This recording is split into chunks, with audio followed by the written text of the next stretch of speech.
Assalamualaikum warahmatullahi wabarakatuh.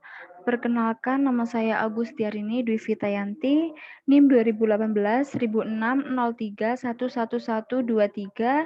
dari Program Studi Pendidikan Matematika, Fakultas Keguruan dan Ilmu Pendidikan, Universitas Muhammadiyah Malang. Pada kesempatan kali ini, saya akan menjelaskan penyelesaian soal dari tugas-tugas yang saya selesaikan sebelumnya untuk memenuhi UTS pada mata kuliah teori graf. Baik, langsung saja saya share screen. Baik, di sini adalah lembar di mana tugas-tugas tersebut sudah saya pilih untuk saya jelaskan. Nah, di sini ada tugas 3. Di sini saya memilih nomor 10, yaitu gambarkan 2 buah graf teratur berderajat 3 dengan 6 buah simpul. Nah, di sini saya sudah menggambarkan 2 buah graf, di mana di setiap simpulnya itu memiliki derajat 3 dan sama-sama memiliki 6 buah simpul pada setiap gambar graf ini. Nah, mana yang disebut dengan simpul? Simpul itu yang ini, titik-titik dari gambar graf. Nah, lalu yang mana yang dikatakan sebagai graf yang berderajat 3? Nah, dikatakan graf yang berderajat 3 karena di setiap simpulnya ini dia itu memiliki sisi sebanyak 3. Nah, misalkan di simpul G ke K itu hitungannya itu 1. Lalu G ke J hitungannya 2. G ke I itu hitungannya 3. Jadi, satu simpul ini memiliki derajat 3. Begitu juga dengan simpul H. Simpul H ke K itu 1. H ke J 2.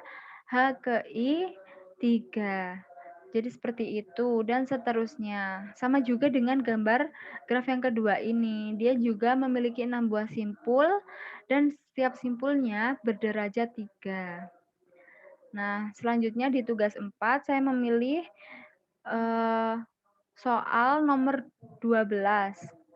Dapatkah kita menggambar graf teratur derajat 3 dengan 7 buah simpul? Jawabannya tidak, karena menurut aturan lemma jabat tangan, jumlah derajat semua simpul pada suatu graf adalah genap, yaitu 2 kali jumlah sisi pada graf, sedangkan pada graf tersebut, pada graf yang di soal ini, dia memiliki simpul ganjil yaitu 7. Maka E sama dengan N dikali R per 2. Ini kita kalikan silang menjadi 2E sama dengan N dikali R. Nah, N ini apa? N ini adalah derajatnya dan R ini adalah simpulnya. Maka 2E sama dengan 3 dikali 7. Maka 2E sama dengan 21. Nah, dari soal nomor 12 ini, kita tidak dapat menggambar graf teratur yang berderajat 3 dengan 7 buah simpul. Kenapa? Karena dari soal ini itu sudah tidak memenuhi syarat. Nah, kan syaratnya itu 2 kali jumlah sisi pada graf itu harus genap. Nah, ini sudah dituliskan bahwa dia itu harus genap.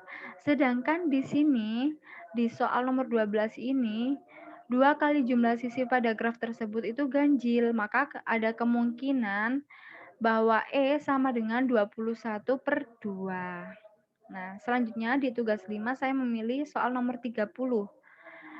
Tinjau graf berbobot di bawah ini. Simpul menyatakan kota, sisi menyatakan sarana transportasi yang menghubungkan kota, dan bobot menyatakan ongkos perjalanan antara dua kota bertetangga.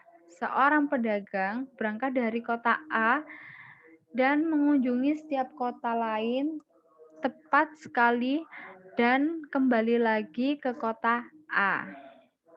Gambarkan semua kemungkinan lintasan perjalanan pedagang, lalu tentukan rute perjalanan termurah. Nah, ini adalah gambar grafnya. Nah, kita buat kemungkinan lintasan perjalanan yang akan dilalui oleh pedagang tersebut, yaitu A ke B, B ke C, C ke D, D ke E, dan E ke F.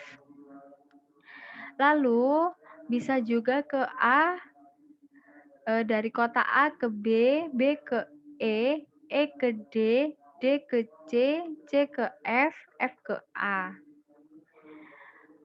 Lalu dari kota A ke F ke C, C ke D, D ke E ke B, B ke A.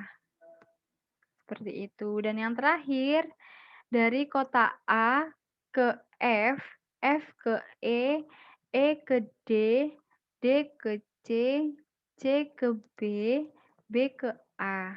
Nah, tadi kan yang ditanyakan pada soal itu, tentukan rute perjalanan yang termurah. Maka didapatkan rute perjalanan yang termurah itu dari kota A ke B, lalu kota B ke kota E ke D, kota D ke C, kota C ke F, kota F ke A. Kenapa ini dikatakan sebagai rute perjalanan termurah? Karena apabila kita dari kota B, misalkan kita dari kota B mau ke kota E. Jadi kalau semisal kita memilih perjalanan yang seperti ini, dari kota B menuju ke kota E, itu kalau kita memilih yang seperti ini, kita harus melewati kota C terlebih dahulu. Lalu kita melalui kota D, lalu setelah itu kita akan sampai ke kota E. Nah, ini maka akan menimbulkan budget yang mahal, seperti itu. Jadi ini langsung saja kita bisa dari kota B langsung ke kota E, seperti itu. Dan begitu pun sebaliknya, jika kita ke kota C ingin ke kota F itu juga sama. Jadi nggak perlu jauh-jauh melewati D dulu, lalu melewati E, baru melewati F. Itu akan menjadi pengeluaran yang banyak. Nah, yang kedua, rute perjalanan termurah itu dari A ke F ke C, C ke D, D ke E ke B, B ke A. Nah, seperti itu. Baik, sekian penjelasan dari saya.